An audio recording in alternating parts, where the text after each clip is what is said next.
to have one of our great distinguished rabbis on the staff of Machon Meir. Next door neighbor. Rabbi Yosef Mendelelvich, a very special former prisoner of Zion, and now he's an Eved, a servant of God in Eretz Yisrael in Yerushalayim. In Machon Meir. And in Machon Meir. And I still have in my close memory bank that very wonderful day that in the state of Israel we were informed that Rabbi Yosef, who was then called Yosef Mendelelvich, was freed. And I am still the same. Nothing changed. Was freed and released. And literally, the yeshiva world that's so nationalistic closed the Gemaras, closed up shop. We hired the coach, we hired buses, and I merited to be one of tens of thousands of people at the airport with our flags welcoming the Rav. The excitement is still opposite my mind, and therefore I'm very thankful. I'm humbling myself before the Rav that he's willing to take his valuable time to be with us and share the inspiring story of the Rav's Aliyah to Eretz Yisrael. Okay. How's that for a beginning? It's too much. You know, I expected you being in Israel for long years, became more in Israeli, but you're still an American. Everything is bigger than...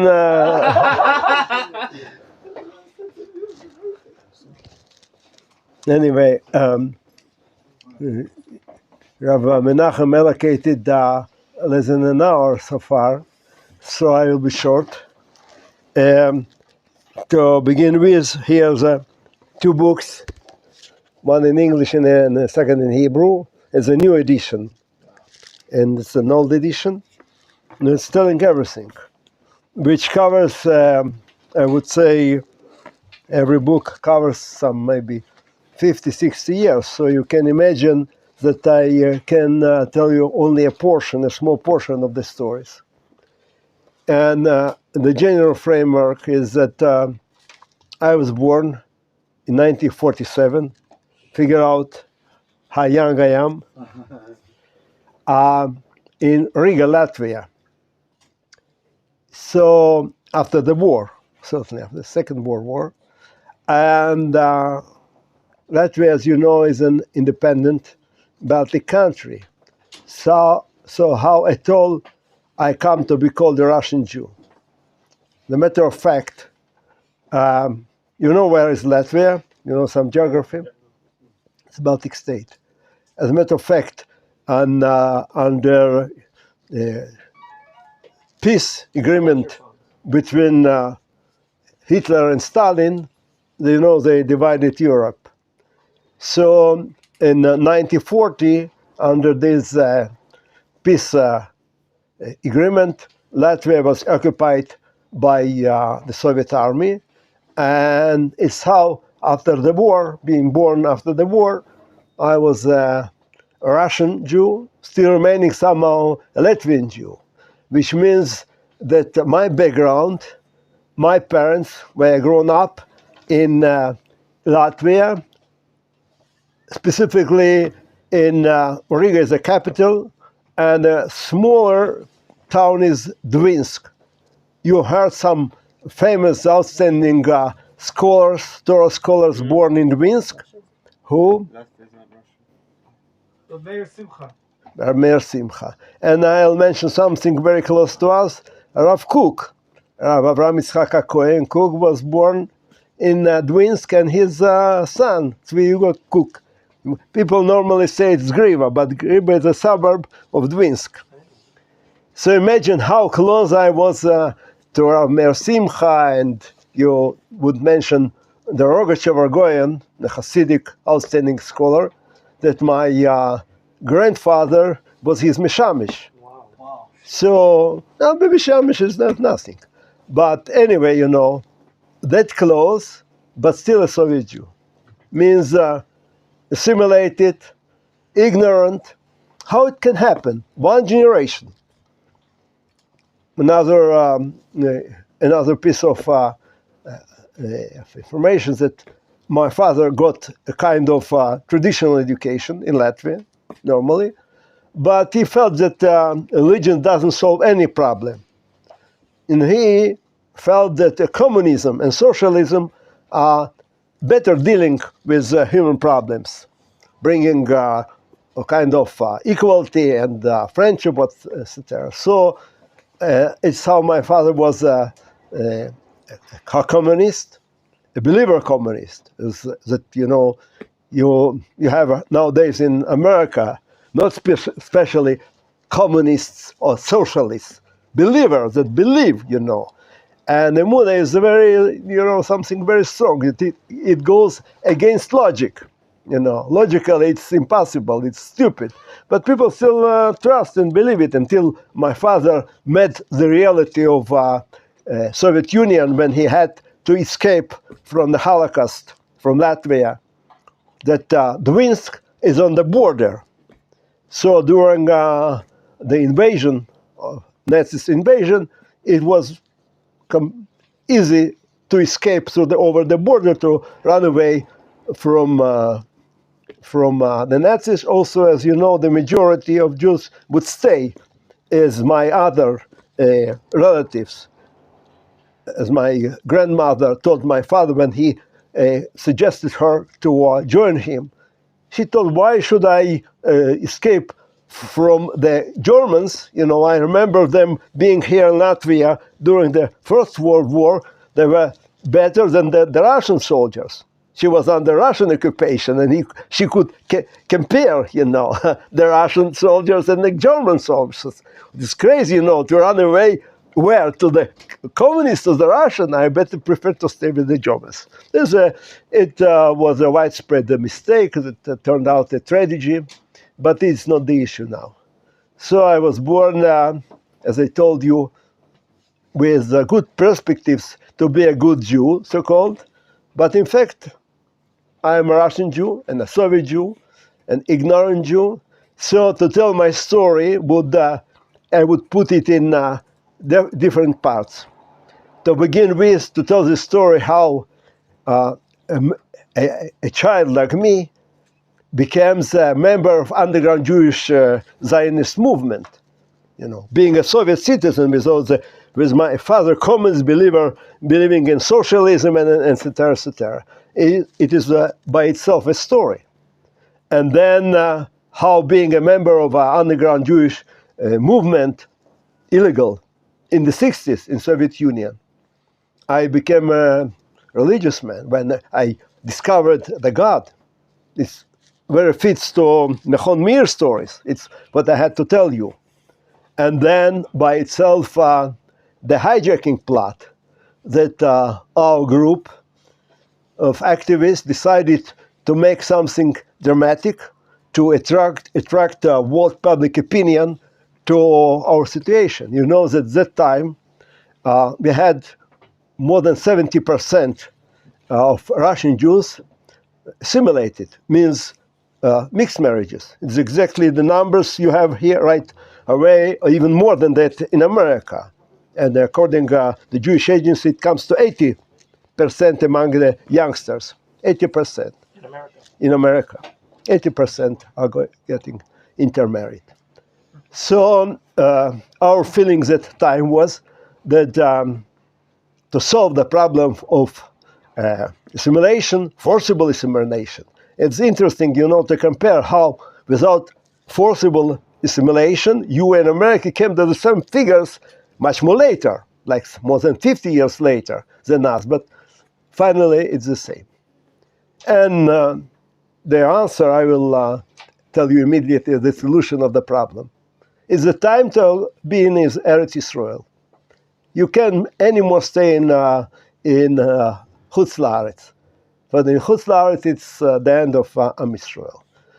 Anyway, I had recently, like a week ago or more, a reception and by President Herzog. I brought my family and that of my two sisters, and the anniversary of 50 years of beginning of Aliyah from Russia to Eretz Israel. So I presented some 100 members of my family.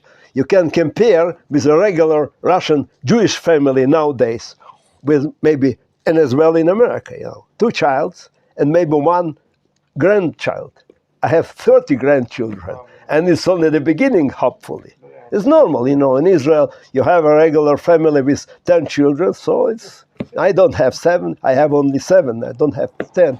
I did manage to have that much. Anyway, so it's another story, how we come to the bizarre decision to hijack a Russian airplane, understanding that we certainly may be arrested and even killed, and still we did it.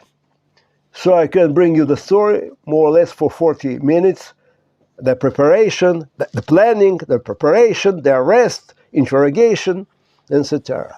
And then there is another story, staying in Russian jail under interrogation, expecting death penalty, and then the verdict, and then whatever started in the world. I believe some of you are you are young people, you don't remember the let my people go, Shlach et Ami, that's up to the Parasha of the week, Shlach et Ami campaign that started in the 70s as an outcome of our arrest. I was part of it. You're that young, how you managed it? Yeah. SS. Being that young, how you managed to do that? Anyway, so it's another story to tell, the beginning of what we hoped will happen, and it happened. This campaign, the worldwide campaign of letting Jews out, and me serving time in Russian Gulag for 11 years. And 11 years, it's, not one story to tell, a lot of them to tell. So, and then the release, coming to Israel is another story. So decide what part of the cake would you get. All of the cake. So you allocated now 40 minutes, right? So I'll tell you, I decided. You later on decide maybe later on, not this time. If we all do mincha here, we can push it over. No. I am, being born in Latvia, I am, how to say, like a kind of Yeke. Latvia is an Yekish community. So I was invited to speak for 45 minutes. That much I can do anymore. It's a problem with the Yekis. 45 is sacred. Anyway, now I decided to tell you the story, what happened after being arrested in the jail. It's very important. Believe me, it fits to the place. So imagine being arrested in the airport, how to say, red-handed, with weapon, with all friends together. They brought each of us to the building of the airport, and in each office they had already interrogators, officers of KGB, Secret Services. So imagine me being pushed in a certain office, and then they produced a sheet, a paper, the order of being arrested by the authorities of this region, telling that under the information of secret services in the area of the airport, it was close to Leningrad, nowadays Petersburg, the second big city in Russia, that under their information, in the territory of Leningrad airport is acting a Jewish terrorist organization that has the task harm state security, to betray Russian motherland and run away to an imperialistic state. They wouldn't mention Israel, interestingly. They were afraid even to mention. Questions later. This was after 1953? Yeah, it was 1970. 1953, I was still 6 years old. Oh, right, of course, sorry. I could do it, I forgot. Okay. Also, I look very old, that I never met Avraham Avinu and not even Yaakov Avinu. Now, so, and this paper would say that the prosecutor of this area demands to arrest us, to question us, and to warn that if the his assumption is true, we expect death penalty. So I refused to admit it, certainly on the spot. And then the KGB colonel told me that we know, we know this kind of people. We shall send you to interrogation. You'll tell us everything.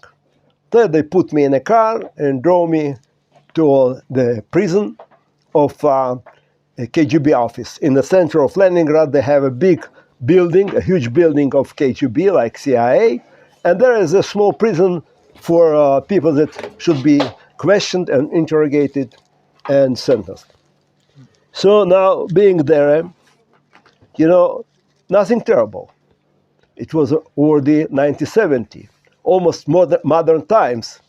The Soviet Union, as you know, got broken only 20 years later. So it was already not that strong, and they wouldn't permit this kind of, that you ask about 1953, it was not.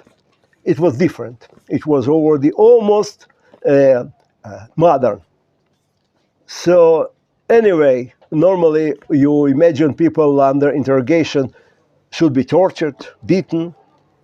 In our case, they wouldn't do it for a simple reason. They did know everything. They simply watched us for all the time and taped us, so they hardly need some more information. Why you torture during interrogation? To find out something more, some more information. In our case, they did know everything.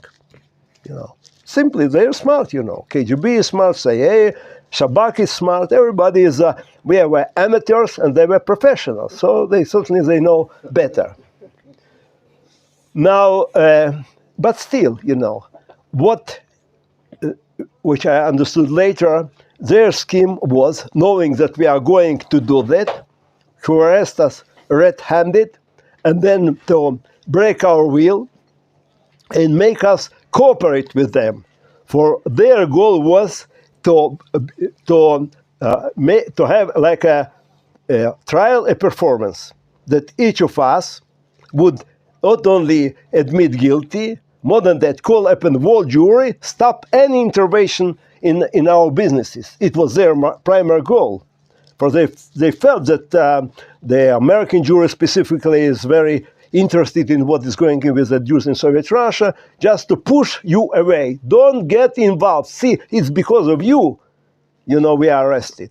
You infected us with this crazy idea, which was not true, but they expected us to declare it. And then, under their scheme, we had to call up a Russian jury to sit back, see what happened with us. Got assimilated. You can't do anything about against the Soviet power. They are much more stronger than us. So it certainly meant to use us to harm and to distract the whole whatever we still had as a nation in Soviet Russia, to finish us altogether. And I am sorry to admit that also nobody tortured us, but simply being seated in KGB prison, and certainly each of us was isolated by himself, you start thinking again. Maybe it was a mistake, Now you expect death penalty. Nothing happened. We would never know what is going around us. If we would know that there start demonstration and protest, maybe it would somehow comfort us or support us. But we did know that we are arrested and everything is lost. More than that, being a part of this underground Jewish movement, we had chapters of our organization in different places. Mostly we were in teaching Hebrew and Jewish history. It was our main educational business. Our underground was not a military underground, just educating people. Let us, our people, know. As we say, shlachat ami is not enough. As the Torah says, shlachet ami v'yavduni, they will become our slaves. So we felt that to prevent assimilation is to teach people, to make them remember, also ignorant, that they are Jewish, that they have a beautiful history, and etc., etc. And then, being arrested, they crashed upon all our chapters, our educational movement all over Soviet Russia. It was not that big. Maybe there was some 10 or 20 groups studying Hebrew in Moscow, in Leningrad, in Kiev, in Riga, in Vilna, etc. But it was a complete loss. It means just to think, we planned to save Russian Jewry, and instead we were instrumental to ruin it. Each time being escorted to the office of certain interrogator officers that would question me, I saw more books confiscated, and I understood that this specific friend that I gave him this specific book is himself arrested, or maybe his apartment is being searched. It's like a feeling of guilt. We are guilty. Imagine again, having this big plan to open the gates and break through the Iron Curtain. In fact, we helped the Russians ruin our small organization. It's a bad feeling. And most of the people got broken. It means that it's not that they would agree to cooperate on the ideological level, but they give more names. And also I mentioned that, in fact, they did know a lot about our specific hijacking plot. But they wouldn't know all the members of underground groups, all the teachers, all the possibilities to print our materials. So it went on, and people got broken. Some of us not. But to mention, at the head of our plot was Major Mark Dimshitz, that he was the ringleader. He was himself a student in underground Hebrew class, and he came up with the idea to hijack the plan, and he gave up on the spot, being arrested in the airport. He gave all the names and all the information. The moment, he knows, he did know more than us. So the moment I am brought in the office of the investigator, he laughs at me, You keep silent. Your leader is telling everything about you and about your friends. You mean everything is lost. But there are some people that keep quiet, and I was privileged not to be afraid as well. So finally they told me, your friends are cleverer than you. They are saving their lives. They will not get death penalty, for they cooperate. What about you? You are not afraid of us? I told him, sort I am not afraid. But you're good people. Why should I be afraid? So he told, it's abnormal. A normal person being arrested in KGB quarters is afraid and cooperates. If you are not afraid, it means you have mental problems. Different, strange conclusion. So they sent me to a mental institution in Moscow, and in the mental institution, it was a specific mental institution. The moment I was arrested in Leningrad, then I was escorted to this mental institution, world-known Serbsky institution. Serbsky. So I was met by a doctor, in fact, by a KGB man with a KGB uniform, having on his shoulders a white cloak. So he told me, what, you are in my hands. If you cooperate and you will be enough good, I'll send you back to interrogation. If you refuse to cooperate, we will admit that you have mental problems and you will stay here forever. You'll get medical treatments, and you can imagine what will come out finally from you. If it is not a torture, I don't know what is a torture, just. But Baruch Hashem, nothing happened. I stayed there for a month. I got some, I felt that I'm getting crazy, being among other crazy people. For mostly it was for political dissidents that would, how a normal person can admit that communism is wrong, Certainly it's crazy, So after getting medical treatments, like that, So see, you can now show the dissident, here, he's abnormal. But, that time our case was well known, and I assume it's for this reason they decided, not to send me back. Coming back, so far, it was there's a stick and carrot approach. They tried to intimidate and yelled at me and etc. But they understood that the stick is broken. So they used the carrot approach. You like carrots? I hate carrots, as I say normally, I like cookies, not carrots. Anyway, see what kind of carrots, cookies they got for me. I was escorted coming back from this mental institution.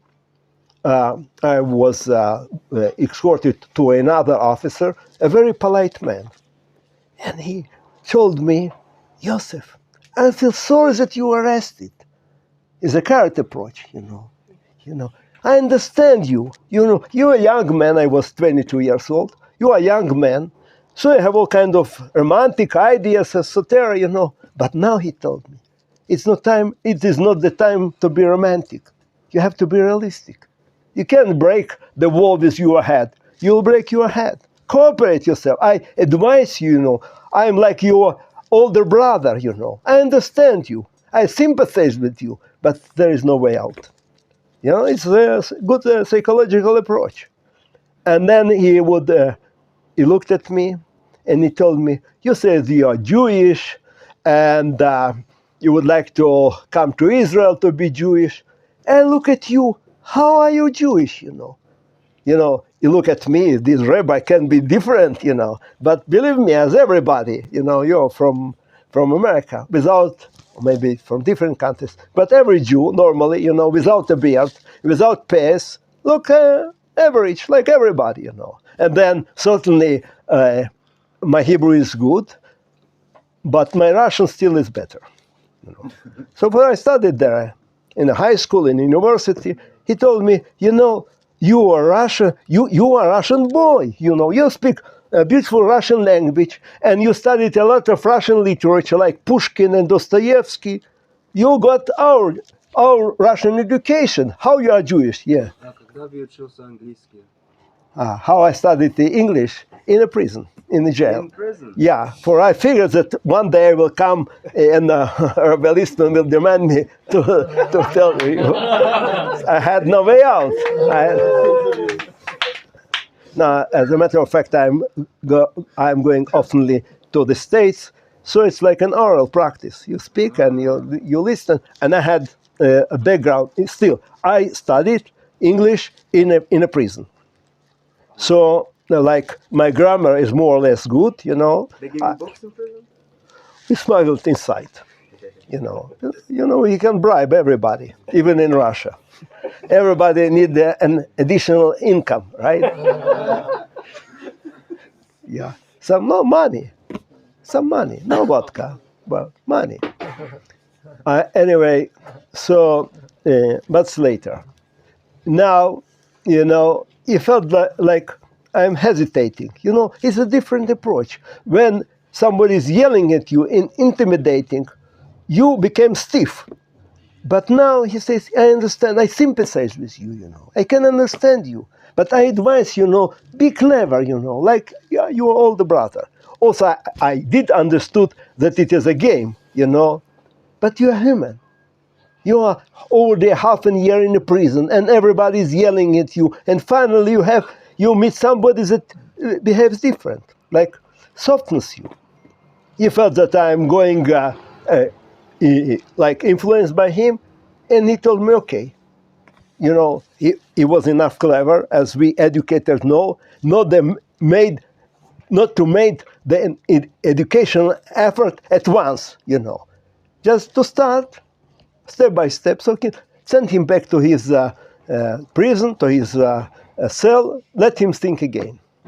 So you can imagine me going around in my small basement room there in a prison. Oh, by the way, from Leningrad I was sent back to Riga, for I was a part of underground movement before that, so they would like to find out more. So I stayed in Riga, and going around and telling to myself, maybe he has truth, maybe it is the time to be more realistic. And then I got angry with myself. What? He is saying that I am Russian, and he would say, admit guilty, cooperate, and you will get a smaller penalty, like 7 years out of the prison, still young, you can come back to become a regular Soviet citizen. What a privilege, I told to myself. I used to be a regular Soviet citizen. I hate the very idea to come back to be a regular Soviet citizen. Like he is grabbing me being and discovering myself being Jewish, connected to Am Israel. He is telling that I can give up it in no way. And then I told to myself, but somehow he has right, How am I Jewish? In what way I am Jewish? I speak like them. I behave like them. Why shouldn't they think that I'm still, some romantic ideas, they can get it away? I decided I will make them believe and understand that also I look like them and speak their language. I'm altogether different. How you can somebody make to feel that you are different, also you like them? Mitzvahs. If I keep mitzvahs and behave as a religious Jew, they will understand that it's different, I don't belong anymore. As I didn't tell you the part of the story how I became religious in the underground, but mostly, as many of us, we start with a decision, Now to make the decision like a reality takes time, Not in the moment you decide to be religious, to put tefillin and you go to 3 times in a prayer and you keep Yom Kippur, etc. It's step-by-step development. So I was on a certain step of the development, still not having Machon Meir. In our underground, hardly we had some forum to learn more about Yiddishkeit, so I did know something. Can I behave Jewish with my small knowledge? I decided I'll do my best to build, and I imagine myself that I'm building a wall between them and me, to showing also I'm like them, I'm altogether different. Again, the answer, different, keeping mitzvahs. So I had to invent mitzvahs, it's simply, if I had a tefillin or tzitzis on a siddur or whatever, or I would demand kosher food, but nothing like that existed. They would laugh at me. What tefillin? They never produced it in Soviet, not specifically in the jail. Generally, never. Not Sforim, not a Chumash, not a Siddur, never been published in Soviet Russia. So I say Israel nowadays is a startup state, So it was my startup to invent being Jewish without anything, Imagine yourself in my position, what you would do. Sometimes, I often visiting America with the children, I put them the task. Imagine and figure out what you will do. I would grow pears. It takes time, but I have to, to show them on the spot. And somebody would suggest something. I am not testing you. It will take time. I simply decided, when coming to the airport, I had a black beret on my head to cover my head. But being arrested, thrown on the ground, I lost my beret. It was it was not the time to think about the beret, just to not to lose your head. So, but now I had something to cover my head. It is an easier task to cover my head. Something to have a yarmulke. Again, they would never produce a yarmulke. So I invented my yarmulke. Again, we old people have handkerchiefs. How say in a good English you say handkerchief or whatever. Yeah. No. It's very not hygienic. Not hygienic for you. You smear your nose, and specifically nowadays. But sometimes it's helpful. So I made knots on my handkerchief, like this. I made 4 knots, but I tokenized the time of Rav Menachem, and I'm only 2 knots. Put on my head, and being escorted next time to the office of this my Russian brother, he looked at me and he told me, Yosef, you are completely crazy, he told me. Not by chance they send you to a mental institution, But you were admitted to be sane, behave, You're an educated man. So it was my time. I told, yes, I'm educated. But I have my Jewish education. Under my Jewish education, I have to cover my head. Produce me a yarmulke. If not, it's what I have. And then I produced him a whole speech about Jewish history. So I believe for the first time, he wrote down it was the record of my declaration. And then he told me, you think you are smart? You're stupid. For you are digging your grave with all this kind of stupid behavior. Stop being this way. Send him back. Make him think again. Doesn't pay, So when coming back to the cell, I felt even better, For the moment the enemy is angry with you means you are doing the right thing, And as far as I imagined building a wall between me and him, so it was the first layer. Now I have to add something else. What else can I add in this empty room, in this basement cell? And I simply, it's it is easy, to daven, to pray, right? It's normal. What's special with praying? For when they watch you, then normally in Russia, the door is closed altogether and there's a small hole. So they watch you conduct in the cell. So when they watch you and they can understand that something different that you are doing, praying, right? So I was a Hebrew teacher myself that time. So, and I visited the synagogue, so I did remember some Shmona Esrei by memory, at least the beginning. So I wrote the beginning of the prayer. We were permitted to have a piece of paper and a pencil, to make a declaration and telling that I admit that I am guilty. So we had, for this reason, some paper. I wrote my prayer, and then that much I remember from Shmona Esrei, and then added, please, Ribbon Shel Olam, take care of my father and my sisters, take them out from Soviet Russia, for I am an orphan for my mother. She passed away when I was 10 years old. And then in the end, I would mention, please, don't forget me here in Russia. I can't withstand anymore. So having this piece of paper in my hand, I looked for Mizrach. It was obvious that we have to know the direction of the Mizrach. But we had... to face Israel. Yeah, to face Israel. There was a small window at the top of the wall with a lot of grates on it. So you could hardly tell day from night. Not Mizrach from Ma'ariv. So I did recollect that in the underground I read Sefer Daniel. Sefer Daniel says about a young man in my position, but maybe more than 1,500 years ago in Porsche, Daniel.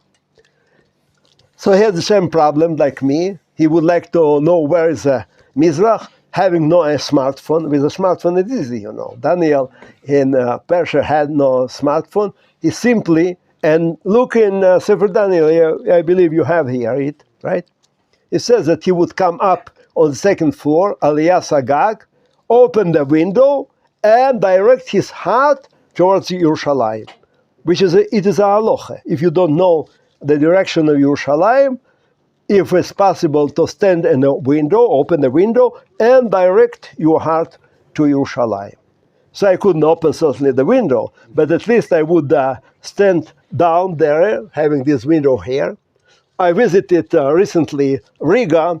Latvians established a museum of KGB there. So I went to my cell, and it was the same. Wow. Right? Oh, it was the same. So I have a movie of that, in English, by the way.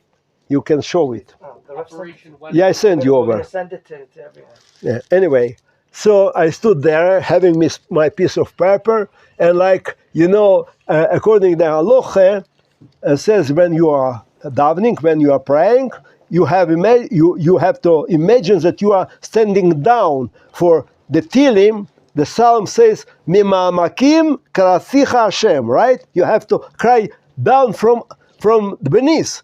In my situation, without any imagination, it was true. For I was down there in a Soviet jail, so I would cry out, "Ana Hashem, Mashiach."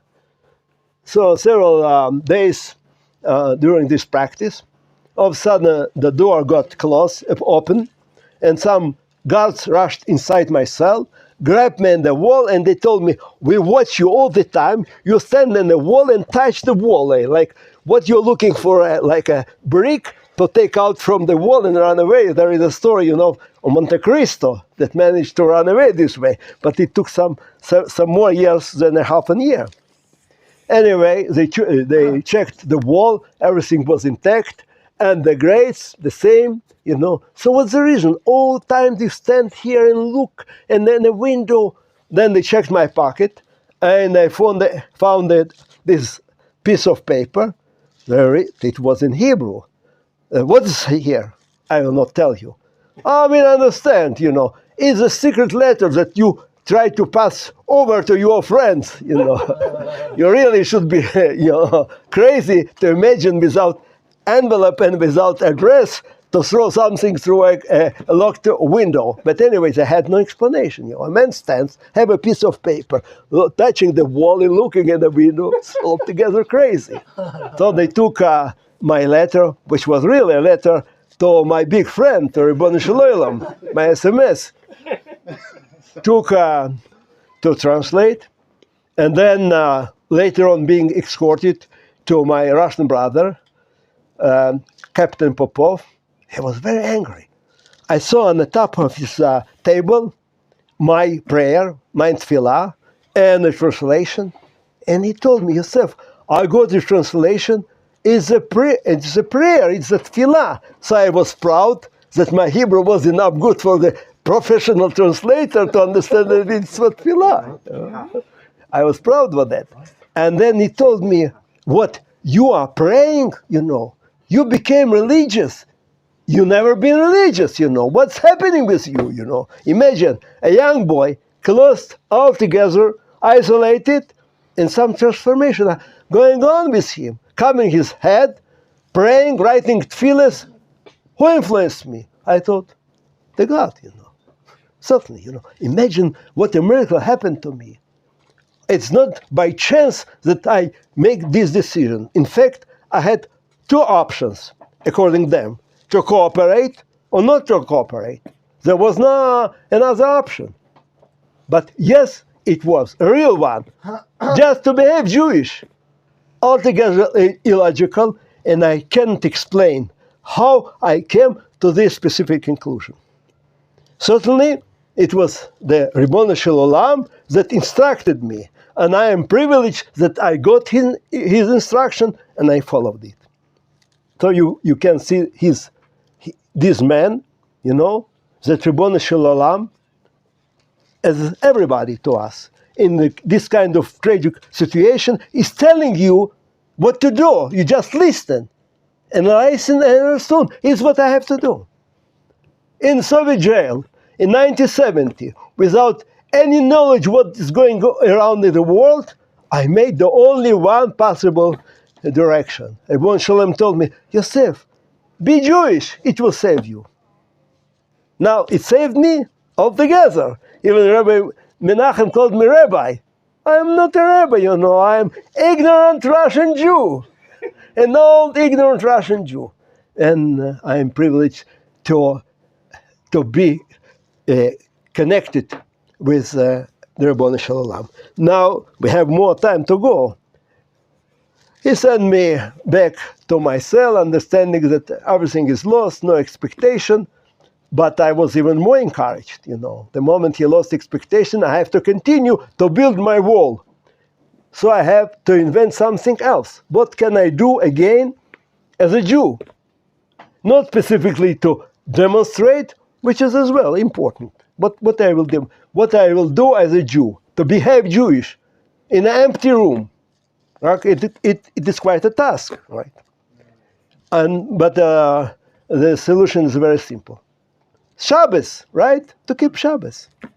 That's easy, But again, how to keep Shabbos? What you need for Shabbos, even here in Machon Meir, have this, There's no children taught in the prison.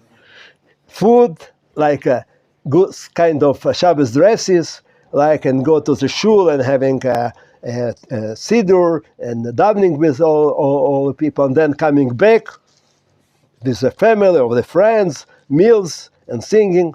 I have nothing like that. So I had to invent my Shabbos.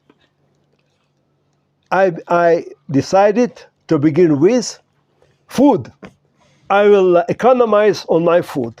Means each day we would get some 4 or 5 pieces of bread, of Russian bread. So I decided I will put aside 1 slice every day. So in the end of the week, I got 6 additional pieces of bread, I tore my yarmulke in 2 pieces, and one I made a cover for my challis. Say, I already challis, and I have a cover for my challis. So I decided it was, what else? I need wine for Kiddush. It's easy, very easy. It happens at that time, under interrogation, we are permitted to have once in a month a food parcel. So my father sent me. That time he stopped being communist, certainly. He was himself arrested and all the Yiddish Tzores. Anyway, he sent me 2 pounds of raisins. What you can make from raisins? Raisins is gofen, right? So you can make a kiddush. I decided that I will use each time 3 raisins to make a kiddush. And it's a halacha that if you don't have a wine, in Chutz La'aretz, not necessarily you have kosher wine, right? So you can use raisins.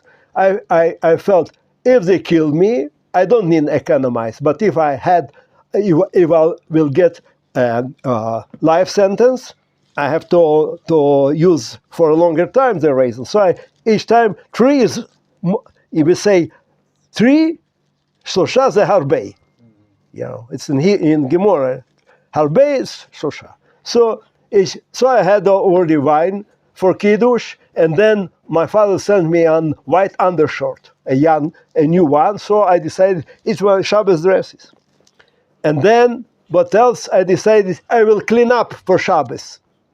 I didn't know how to clean up, so I demanded some piece of clothes and some water. It was strange, not normal, that a prisoner would take care on the cleanness of his cell.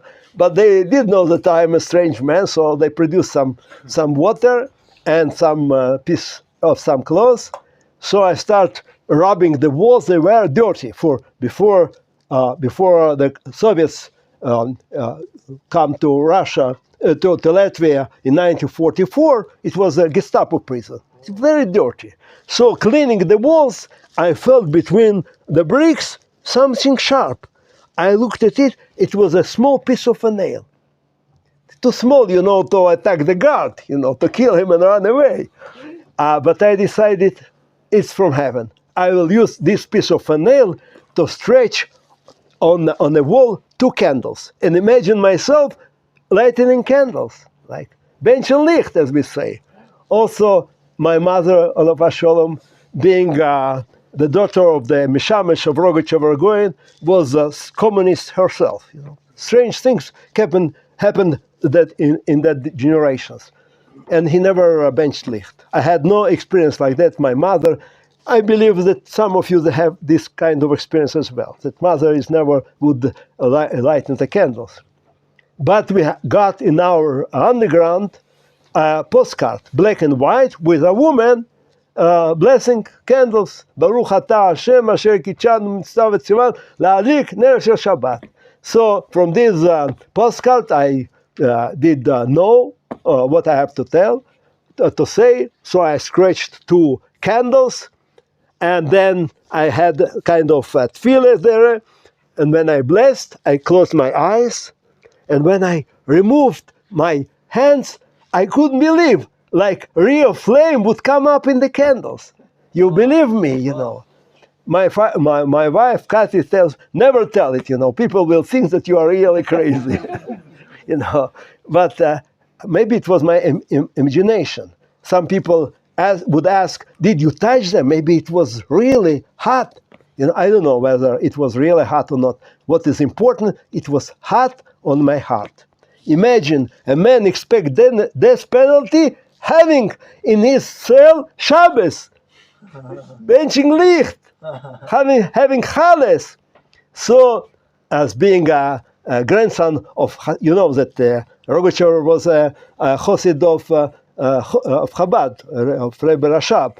So I'm somehow myself Hasidic. So I start thinking and dancing, Am Yisrael Chai, Am Yisrael Chai. After a while, God knocked at the door and told me, you crazy man, stop making noise. I told, I'm not crazy, you know. I'm keeping Shabbos. It's a big Jewish holiday today. He told me, yes, we know you are religious. He did know that already that I'm religious, but at least don't disturb your fellow friends in a prison. Not specifically Jewish, you know. Not only us were arrested there. So I imagine him stepping from one door to another and watching through this small, we say it in Hebrew, bab ayin in Talmud. You know, this small hall to watch the conduct of other prisoners. What could he see?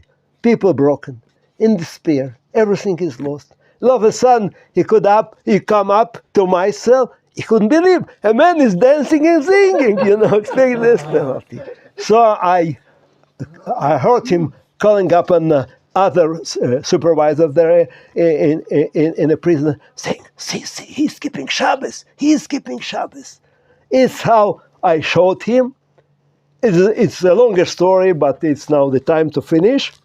I showed him that even in a prison, you can be a free man. As we say, Ben Chorin. It doesn't depend whether you're in a free world or you are in a prison. It depends on you. It depends on your decision. What means to be a free man? Means to do whatever you like to do. I like being Jewish, and it's the best privilege and the best way to enjoy the life is being Jewish. So I'm a free man. I please don't put me anymore in a jail, but I am a free man. I try, and I somehow succeed to be myself. Thank you. Am Yisrael Chai, Am Yisrael Chai, Am Yisrael, Am Yisrael, Am Yisrael Chai, Am Yisrael Chai, Am Yisrael Chai, Am Yisrael.